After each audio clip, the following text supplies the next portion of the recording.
Sometimes a single sentence can crack the foundation of everything you thought was solid. He never expected the conversation that started as a quiet Saturday evening chat to become the moment that rewired his understanding of the relationship. She looked at him with a calm that felt almost clinical and said, "If you don't trust me hanging out with my ex every weekend, maybe we shouldn't even talk." Those words were careful and casual, but they landed like a verdict: either accept it as it was, or walk away. What followed was a slow unraveling, not violent, not dramatic in the usual cinematic sense, but the kind of quiet that shows you what someone truly prioritizes. At the beginning, everything felt easy. He remembers the first time they met, how her laugh sliced through the noisy restaurant and how she made a joke that only he seemed to get. She had that effortless charm that pulled people in without trying. They fell into each other's lives the way friends do, long texts that turned into late-night phone calls, tentative plans that became regular Saturday mornings, and a sense that they were building something calm and sane. It was the sort of relationship that teachers call low drama, and for him, that was exactly what he wanted. He liked that she had a stable job, a circle of friends, and a life that didn't revolve around him. It felt healthy. There were little things that flagged as green early on: her honesty about past relationships, her insistence on setting boundaries, and the way she spoke about emotional labor like it mattered. She told stories about long conversations with her family, about friends she'd had since college, and about how she and her ex, Liam, had mutually decided they were better as friends. He believed her without much interrogation because she volunteered that information as if it were unremarkable. She spoke with openness about maintaining adult friendships, even with people they'd once dated. For a while, that openness felt like trust itself. But patterns build quietly. At first it was a passing mention: Liam was coming to a mutual friend's barbecue. Liam called to complain about a work thing. Liam and she had been part of a college group that still met on weekends. Each single mention was nothing. Patterns, however, compound. Over a few months, what had been an occasional reference became a rhythm. Weekend plans, dinners, hikes, and last-minute coffee runs all involved the same name. There were no fireworks, no overt flirtations in public, but the sheer frequency of it crept into his thoughts like a persistent itch. Why was every weekend the default? He tried to frame it kindly: the way you try to believe the best about someone you love. He told himself that people have histories and that one can share a life with someone while keeping ties to others in a way that feels balanced. He tried to mirror her language: boundaries, honesty, openness, and he tried to bring curiosity to the situation instead of accusation. When she said they'd been friends for years, he believed her. When she explained that these weren't romantic get-togethers but rather the continuation of a shared social fabric, he accepted the explanation. That approach worked for a while. It let him feel secure and charitable. The unease rose slowly, a low hum at the edge of everyday life. It was triggered by small, ordinary things: a social media story where she and Liam sat too close, a photo of them laughing like old lovers, an offhand comment from a friend about how they'd taken a spur-of-the-moment overnight hike last month. None of these, individually, were enough to accuse anyone of betrayal, but collectively they created a landscape that felt less like friendly territory and more like a joint interior life she kept partly separate from him. When your partner spends more weekends with an ex than with you, it's reasonable to expect some clarity, or at least a conversation about where the boundaries lie. He tried to have that conversation with patience. He didn't storm into it with ultimatums or sarcasm. He framed his discomfort in terms of his own feelings rather than accusations. "I feel uneasy when your weekends are always with him." He asked questions that were meant to be bridges rather than barricades. How long had they been doing this? What was the nature of their closeness? And was there any chance she was still processing feelings from the past? Her initial responses were soothing and reasonable, telling him that they weren't intimate, that their friendship existed before him, and that it wasn't his place to dictate her social calendar. He wanted to believe her words matched her actions. The reaction shifted the moment he pressed for nuance. At first she smiled and soothed. Then, when he mentioned the photos and the frequency, she hardened. Her voice tightened. She crossed her arms in a way that made their cozy apartment feel like a meeting room. He expected compromise, a plan to occasionally invite him along, a willingness to set clearer boundaries, or at the very least a recognition that his feelings mattered. Instead, she said those words he would replay: "If you don't trust me hanging out with my ex every weekend, maybe we shouldn't even talk." The sentence was a litmus test and a dismissal in one. It implied that his discomfort was an unreasonable demand, that his love required him to overlook the thing that made him uncomfortable or else be expendable. The hurt wasn't loud, it was corrosive. He spent a sleepless night tracing the contours of their conversations, wondering when the person he loved had become someone who preferred nonchalance over reassurance. He thought about the small habits that had once felt like connection: midnight messages, inside jokes, the way she would squeeze his hand when they crossed the street, and compared them with the way she now seemed to preserve something else in a corner of her life where he wasn't invited. He wasn't naive. He knew adults could have complicated friendships, but he had also walked into what felt like a partnership. And partnerships, to him, meant mutual prioritization. If she wasn't prepared to prioritize him at times, what did that say about the kind of partnership she wanted?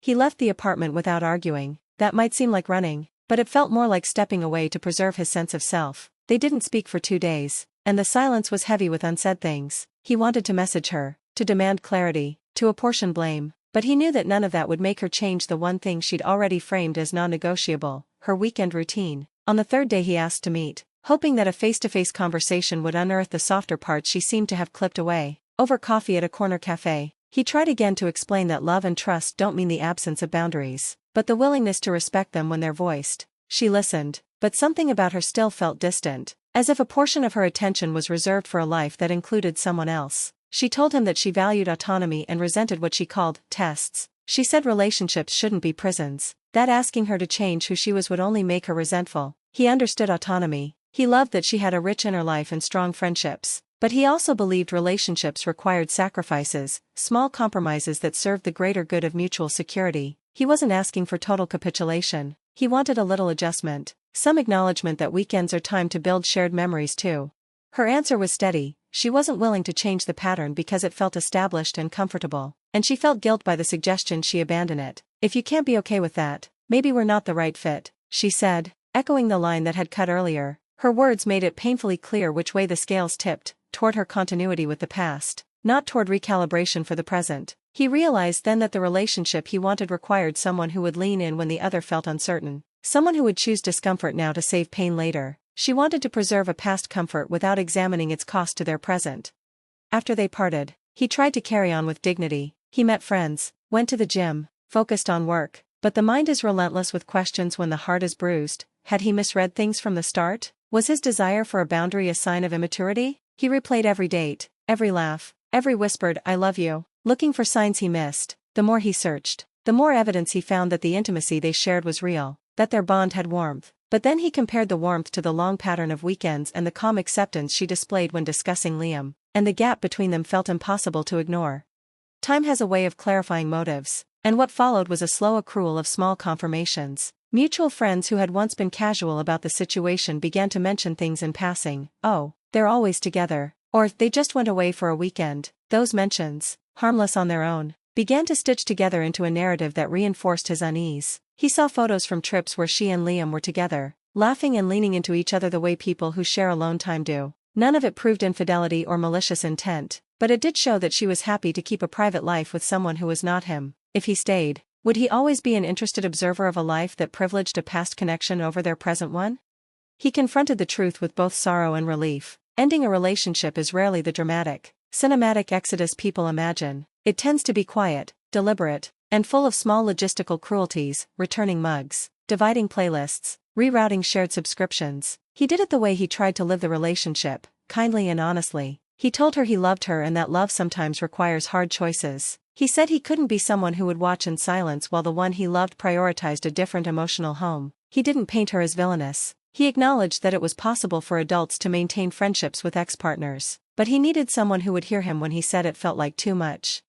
Her response was neither pleading nor indignant. She accepted his decision with a calm shrug, as if the possibility of the relationship dissolving had been one of the acceptable outcomes. There was something about the lack of fight that confirmed his choice. If she had fought, if she had begged, if she'd offered to negotiate, he might have stayed, but her acceptance made clear where her loyalties lay. In the weeks that followed, he saw social media updates that indicated she and Liam were spending more time together, more hikes, more weekend trips, more laughs and shared photos. It was a confirmation that hurt, because it showed the pattern wasn't changing in response to the fracture, it was deepening.